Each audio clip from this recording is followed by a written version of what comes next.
कानी बहू। किशोरी लाल जी के बेटे राघव की शादी की बात जगह जगह चल रही थी, लेकिन किशोरी लाल जी को कोई लड़की पसंद ही नहीं आती थी। और उसकी एक ही वजह थी, किशोरी लाल जी का लालची होना। उनको लड़की वालों से मोटा दहेज चाहिए था और इसी चक्कर में एक दिन वो एक बहुत पैसे वाले के घर अपने बेटे का रिश्ता लेकर पहुंचे। उस आदमी का नाम था ओम प्रकाश। देखिए किशोरी लाल जी, मेरी एक ही बेटी है और मेरी सारी संपत्ति जायदाद सब कुछ मेरी बेटी नैना का ही है।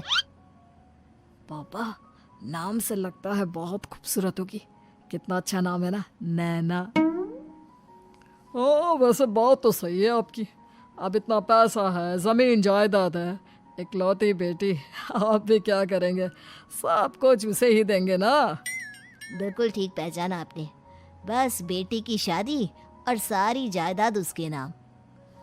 पापा, बिना देखे हाँ कर दीजिए ना। इतना अच्छा रिश्ता फिर कहाँ मिलेगा? माला माल हो जाएंगे हम। मैं अपनी बेटी को बुलाता हूँ। अरे नहीं नहीं नहीं नहीं, आपकी बेटी का नाम नैना है, सुनकर ही लगता है बहुत सुंदर होगी।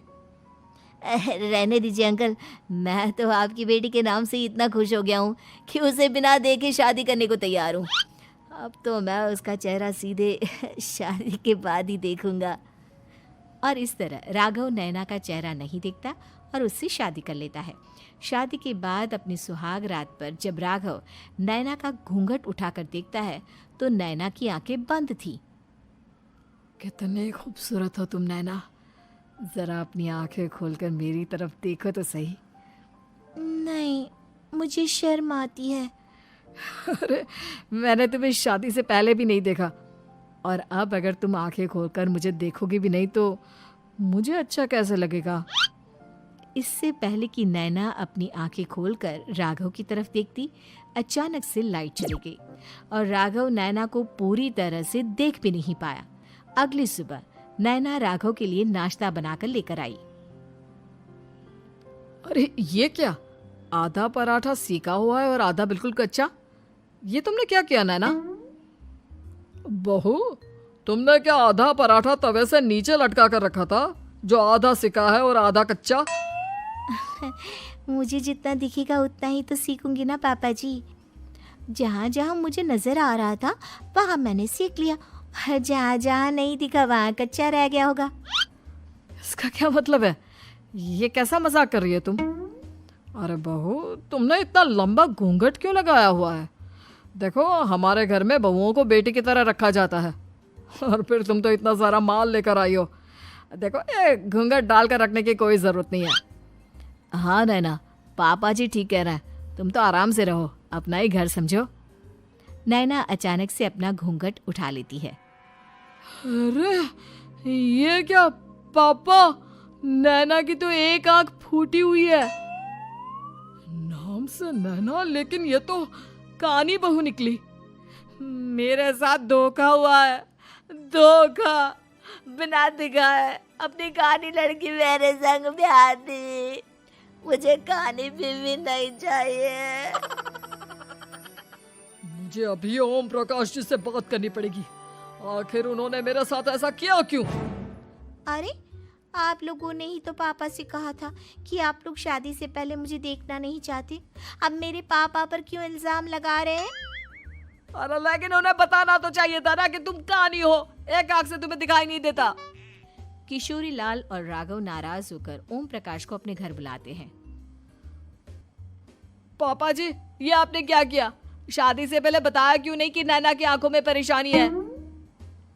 अरे, आप ही ने तो लड़की देखने से मना कर दिया था।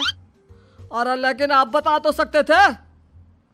आपको तो हमारी बेटी की प्रॉपर्टी चाहिए थी, वो भी पूरी की पूरी। अब क्या हुआ अगर उसे आधा दिखाई देता है? प्रॉपर्टी तो आपको पूरी मिल गई ना। अरे ये क्या बात हुई?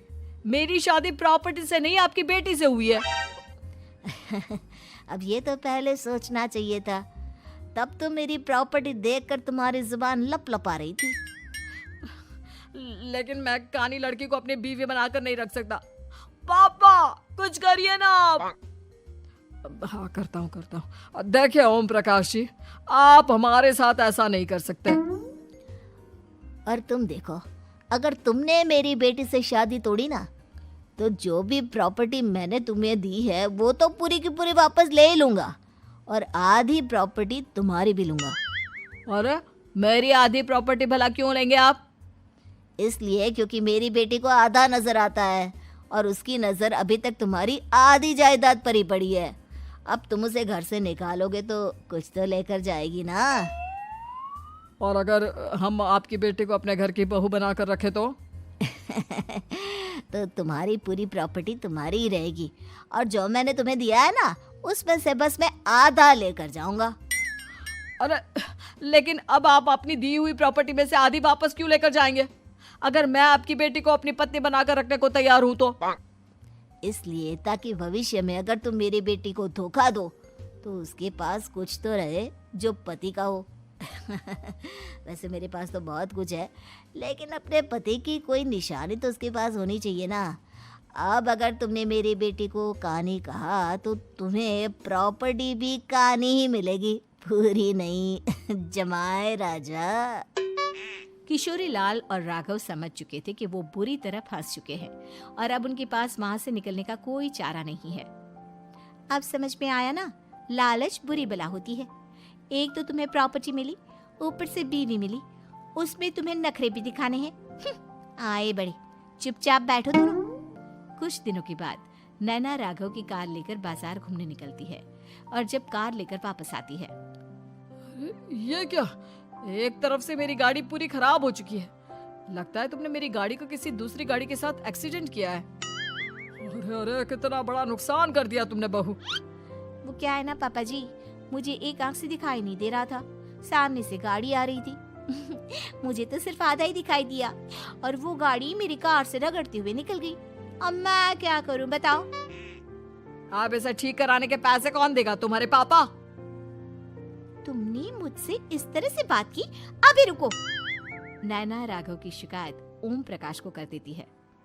देखो राघव, अब जो मेरी आधी प्रॉपर्टी तुम्हारे पास थी ना, उसमें से आधी और मैं लेकर जाऊंगा, क्योंकि तुमने मेरी बेटी को डांटा।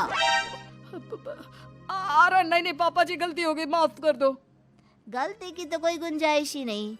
अगली बार मेरी बेटी को डांटा तो बची हुई आधी में से आधी और ले जाऊंगा। लालच के चक्कर में हम दोनों ने बहुत बड़ी गलती कर दी बेटा। एक तो तुम्हें कानी बहू मिली और ऊपर से जो माल मिला वो भी काना।